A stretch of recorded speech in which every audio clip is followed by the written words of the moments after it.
అలాంటి అవకాశం కూడా ఇవ్వలేదే. కనీసం చచ్చిపోయిన తర్వాత డెడ్ బాడీని తీసుకొచ్చి ఆ తల్లికి చూపిస్తే కొంత భారం దిగేదే. చివరికి క్రతువు చేసుకునే అవకాశం కూడా, చివరికి దహనం చేసుకునే అవకాశం కూడా, చివరికి హిందూ సాంప్రదాయం ప్రకారం అన్ని క్రతువు కార్యక్రమాలు చేసుకునే అవకాశం కూడా ఆ తల్లికి ఇవ్వలేదు, ఆ కుటుంబానికి ఇవ్వలేదు. ఇంతకన్నా ఘోరం, నీచం భారతదేశంలో ఎక్కడైనా ఉంటుందా అని అడుగుతా ఉన్నా. పౌర సమాజం ఆలోచించుకోవాలి. ఇది చాలా దుర్మార్గమైనటువంటి విషయం. ఈ విషయం మీద కోర్స్ వాళ్ళు మా పార్టీ కాదు, కానీ మానవులేగా. మా పార్టీ కాకపోయినా జగన్మోహన్ రెడ్డి గారి ఆదేశం మేరకు మేము మాట్లాడుతున్నాం, వారికి అండగా ఉంటాం. తప్పనిసరిగా సిబిఐ ఎంక్వైరీ జరిగి వాస్తవాలు బయటకు వచ్చేంత వరకు వారి తరపు నుండి పోరాటానికి సిద్ధంగా ఉన్నామని కూడా మనవి చేస్తున్నాం. జగన్మోహన్ రెడ్డి గారు కూడా చెప్పారు, వెళ్ళండి, కలవండి, వారిని ఓదార్చండి అని చెప్పినటువంటి సందర్భం. ఈ విషయాన్ని ఒకటి మేమేదో పొలిటికల్గా లబ్ధి పొందటం కోసం చేయటం లేదు, గుర్తుపెట్టుకోమని మనవి చేస్తున్నా.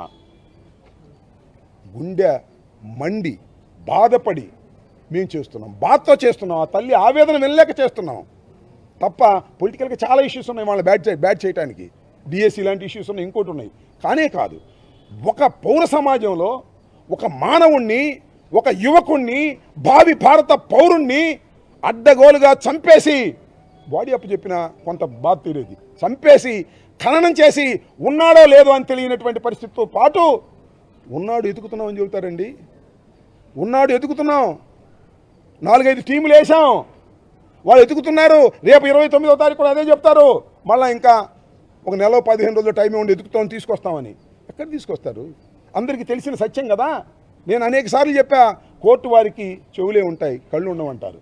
కానీ మనందరికీ కళ్ళు ఉన్నాయి కదా, విజయవాడ అందరికీ కళ్ళు ఉన్నాయి కదా. ఆ నోట వాస్తవాలు తెలియవా? దారుణంగా చంపి ఖననం చేసి బూడిద కూడా ఇవ్వనటువంటి ఈ పోలీస్ వ్యవస్థని ఏమనాలో ఒకసారి ఆలోచించండి. నేను మనవి చేస్తున్నా, విజయలక్ష్మి గారికి కానీ, దుర్గ గారికి కానీ, లేదా నాగేశ్వరరావుకి కానీ, మన నవరంగకి కానీ, మేమందరం ఇక్కడ వాళ్ళు వచ్చాం, మేమందరం కలిసికట్టుగా వచ్చాం. జగన్మోహన్ రెడ్డి గారి ఆదేశం మేరకు మేమందరం ప్రతి క్షణం వారికి అండగా ఉంటాం.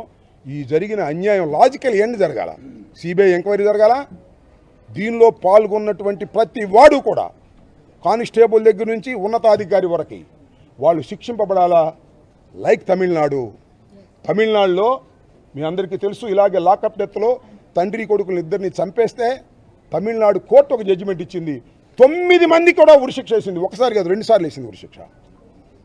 కాబట్టి ఇలాంటి లాజికల్ ఎండ్ జరగాలి. భారతదేశంలో ఇలాంటి చర్యలు, ఇలాంటి సంఘటనలు మళ్ళా జరగాలంటే భయపడాలి పోలీస్ వ్యవస్థ. అప్పటిదాకా ఈ కుటుంబం ధైర్యంగా నిలబడి ఈ వ్యవహారాన్ని చేయాలని, దానికి మేము మద్దతు ఉంటామని, మాతో పాటుగా రాజకీయ పార్టీలకు అతీతంగా ఎవరైతే ఎన్జిఓస్ ఉన్నారో, పౌర హక్కులు కాపాడుకోవాలనే బాధతో ఉన్నారో వాళ్ళందరూ కూడా వాళ్ళని సపోర్ట్ చేయండి. సపోర్ట్ చేసి ముందుకు తీసుకువెళ్ళి ఈ సమాజంలో ఒక మార్పు కోసం, పోలీస్ వ్యవస్థ చేస్తున్నటువంటి దుర్మార్గాలను ఎండగట్టడం కోసం అందరూ కలిసి రావాల్సిందిగా ఇవాళ చనిపోయినటువంటి గాదే సాయికృష్ణ ఇంటి ముందు నిలబడి, ఆ చనిపోయిన సాయికృష్ణ యొక్క తల్లిని పరామర్శించి, వారి కుటుంబాన్ని పరామర్శించి, వారి ఇంటి ముందు నిలబడి మిమ్మల్ని అర్థిస్తున్నాం, సపోర్ట్ చేయండి, ఈ బాధాకరమైనటువంటి విషయాలను ప్రపంచానికి తెలియపరచండి అని మీ అందరినీ కూడా మనస్ఫూర్తిగా కోరుకుంటున్నాను.